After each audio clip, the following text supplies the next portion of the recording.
식당, 카페, 주점까지 코로나 때만큼 망했다. 그게 여러분 현재라는 뜻이에요. 현재. 2024년도 1분기 말입니다. 진짜로 심각합니다. 그만큼 말입니다. 식당이나 카페나 주점이 코로나 때만큼 심각하게 망했다는 뜻입니다. 일단 이 지표를 보시죠. 서울시 외식업 폐업 매장입니다. 2020년 1분기를 보세요. 6,258개였습니다. 2024년을 보세요. 5,922개입니다. 엄청나죠? 게다가 말입니다. 2022년 3,911개에 대비해 보면 2년 사이에 51.4%가 늘었습니다. 3,911개가 2,011개가 늘어서 5,922개가 됐다는 뜻이니까요. 코로나 때도 말입니다. 최악이다 이런 이야기를 했는데 제가 여러분들에게 2023년 최악이다. 2024년 최악이다. 그 말씀 드렸던 게 현실이죠. 그나마 말입니다. 손실보상금을 줬을 때 2021년이나 2022년은 많이 줄었어요. 손실보상금을 주지 않으니까 현실적으로 다 망한다 이렇게 나오는 겁니다. 그만큼 돈을 안 씁니다. 코로나 때도 안 썼지만 2023년이나 2024년에도 안 쓴다는 뜻이에요. 제가 여러분들에게 계속 말씀을 드렸잖아요. 진짜 상황이 어렵다고 말입니다. 그런데 저한테다가 이 사람은 맨날 망한다고 해. 뭐 이런 이야기만 계속했던 분들 지금 이런 지표를 보면 무슨 말씀을 하실지 저는 굉장히 궁금합니다. 그만큼 지금 상황이 어렵다는 뜻이고요. 폐업률도 보면 여러분 폐업률이 굉장히 높아요. 2020년에 4.4%였잖아요. 지금 2023년은 3.9%고요. 2024년도 4.0%입니다. 2023년보다 더 심각하게 된 게 현실이란 뜻입니다. 현실. 그 정도로 말입니다. 상황이 어렵다는 이야기고요.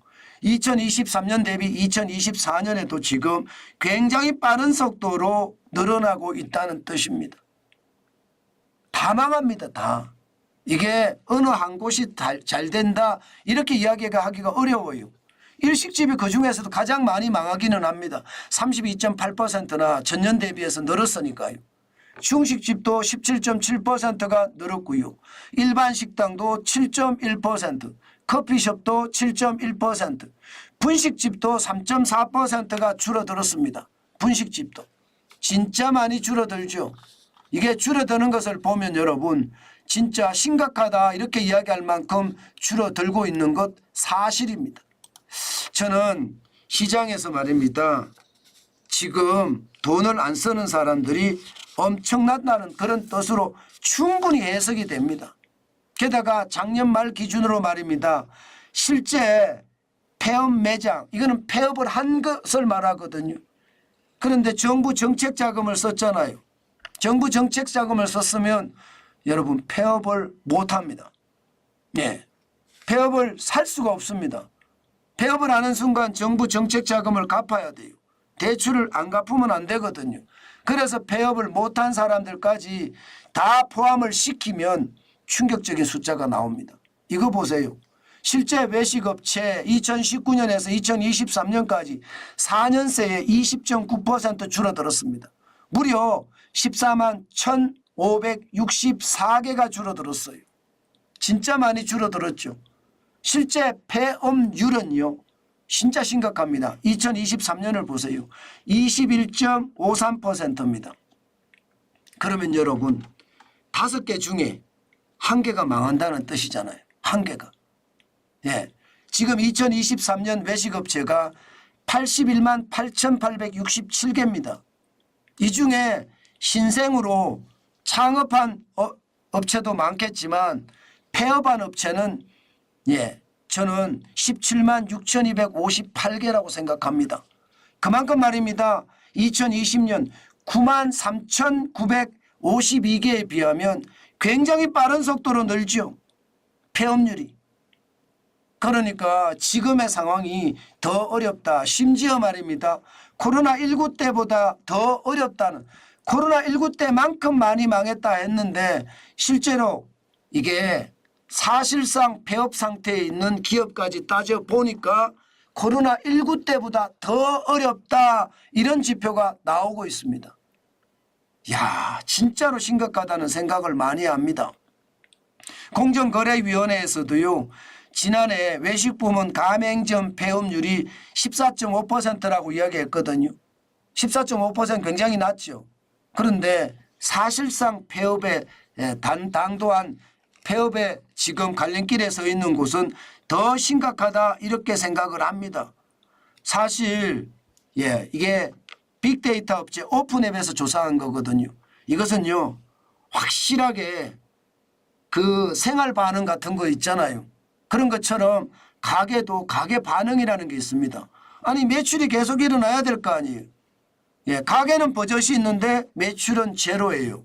그러면 그 가게는 폐업을 했으나 폐업을 하지 않은 거죠.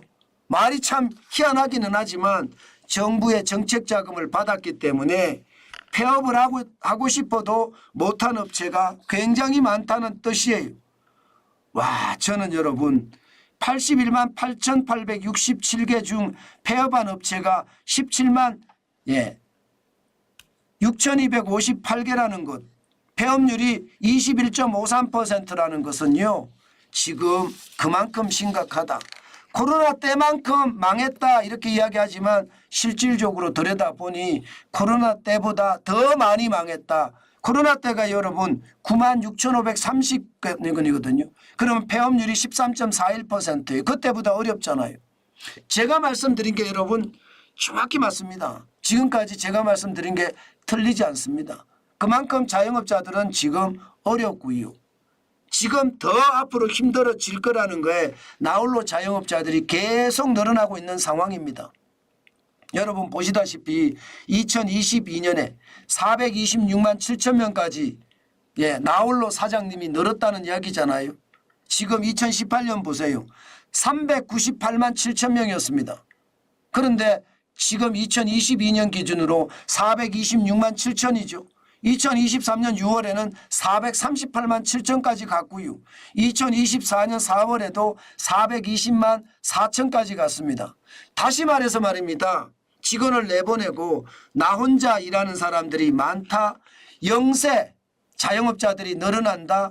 영세 소상공인 기업들이 늘어난다. 이런 얘기거든요. 그러면 더 빨리 더 많이 망할 확률이 굉장히 많다는 뜻입니다. 그럴 수밖에 없습니다, 여러분. 지금 자영업자들은 5중고, 6중고라고 하거든요. 지금 자영업자 5중고라고 이야기하는 거 보세요. 이자 폭탄이 제일 심각합니다. 2024년 1분기 이자 비용이 53.4%가 늘어났습니다. 여기에다 물가는 또 어떻습니까? 물가가 최근 4년간 연평균 물가 상승률이 3.8%입니다.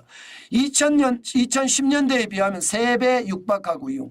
저가품 공세 뭐 말해 못하겠습니까? 알리익스프레스, 테무, 시인부터 시작을 해서요. 기업마다 유통업체들이 가성비가 좋은 PB 상품들을 많이 개발합니다. 그러다 보니까 자영업자나 소상공인은 가격 경쟁력이 없는 거예요. 여기다가 인건비 폭탄, 최저임금이 얼마나 올랐습니까? 월급 기준으로 206만 740원입니다. 장사는 안 되는데 인건비만 계속 올라가니까 자영업자들은 부담이 커지고 결국은 말입니다. 직원을 내보내고 나홀로 사장들이 많아진다는 이야기잖아요.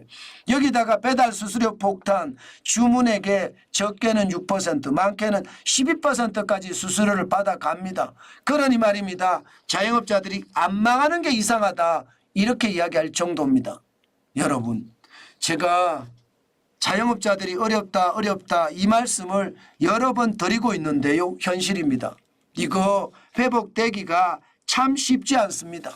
지금 자영업하시는 분들에게 그냥 물어보면요. 매장을 운영하는 데 드는 비용이 천정부지로 올라갔다 이렇게 이야기합니다. 뭐 전기 가스 값은 또 안 올라갔습니까? 여기에다가 각종 세금은 또 안 올라갔습니까? 그런 것까지 포함하면 자영업자는 살아가기가 참 힘들다. 일반적으로 치킨집 하는 사람들에게 물어보면 말입니다. 과거에 비해서 비용이 2배까지도 나간다는 이야기가 나와요. 2배. 2배라면 여러분 남는 금액이 진짜 적다는 뜻이잖아요. 오죽했으면 직원보다 주인이 덜 번다 이런 이야기가 나오겠습니까? 그만큼 말입니다. 바닥 경기는 지금 심상치 않게 돌아가고요. 자칫 잘못하면 이게 굉장한 국민 불만으로 저는 커질 수 있는 요소가 굉장히 크다고 생각합니다. 저는 정부가 진짜 정신 안 차리고 지금처럼 말입니다. 소득주도 성장 정책을 계속 그대로 끌고 간다면 자영업자들이 들고 일어날 거예요. 문재인 정부 때 최악의 상황이 됐던 게 지금 그 모든 것들이 겹쳐서 개선이 되지 않았으니까 최저임금도 개선이 되지 않고요. 주 52시간제도 개선이 되지 않고요. 각종 제도들도 개선이 되지 않았습니다. 그 바람에 자영업자들이 이렇게 와르르 무너져 가고 있는데 이게 계속해서 살아날 수 있겠느냐. 저는 그런 생각도 많이 해봅니다. 그 정도로 상황이 참 좋지 않습니다. 나라님은 도대체 무슨 생각을 하는지 모르겠다.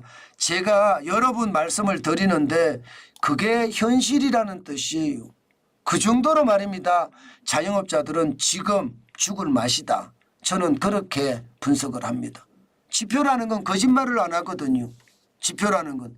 제가 여러분들에게 지표를 가지고 계속 설명을 드렸는데 그 지표들이 거짓말을 안 하고 있고요. 우리 경제는 점점 더 어려워지고 있다는 사실들 실제 보이잖아요. 코로나19 때만큼 어렵다 했는데 실질적으로 정부에서 정부했던 자금까지 받은 사람들 사실상 그 자금을 갚지 않기 위해서 폐업 신고를 하지 않은 사람들까지 감안을 하면 코로나 때보다 더 어렵다. 이 말 맞는 말이고요. 심지어 글로벌 금융위기 때나 혹은요 IMF 외환위기 때보다 더 어렵다는 이야기가 그냥 쉽게 튀어나옵니다. 그 정도로 상황이 악화됐다. 그 말씀 여러분들에게 오늘 다시 한번 말씀 올립니다. 그 정도로 상황이 좋지 않다는 뜻이에요. 참 안타깝다. 진짜 안타깝다. 그 생각 오늘도 해봅니다. 저는 여러분들에게 반드시 말입니다. 누구를 믿고 일하지 마십시오. 각자 도생이라는 거 있잖아요. 자기만 믿으십시오. 지금은요. 가만히 앉아 있어서는 안 됩니다. 무조건 움직여야 돼요. 조금이라도 더 움직이면 조금이라도 더 기회가 생기는 거거든요. 서 있으면 땅이지만 걸어가면 길이 된다고 했으니까 지금은 움직여야 될 때다. 지금은 가만히 있으면 진짜 굶어 죽는다. 저는 그런 생각 여러분들에게 꼭 말씀드리고 싶습니다. 저도 말입니다. 새벽같이 움직이면서 하루 16시간씩 일하면서 엄청나게 움직이거든요. 움직이니까 나아집니다. 저는 여러분들에게 움직이시라. 그리고 가능하면 이게 판매 채널을 다양화시키는 쪽으로 움직이라. 그 말씀 꼭 드리고 싶습니다. 온라인을 하라는 뜻입니다. 그래야지 먹고 살 수 있습니다. 지금처럼 그냥 넉넉히 앉아 있다가 보면 또 한 번 펑 하고 위기란 놈이 머리를 칠 거다. 저는 그렇게 생각합니다. 그래서 움직이라는 이야기 다시 한번 드립니다.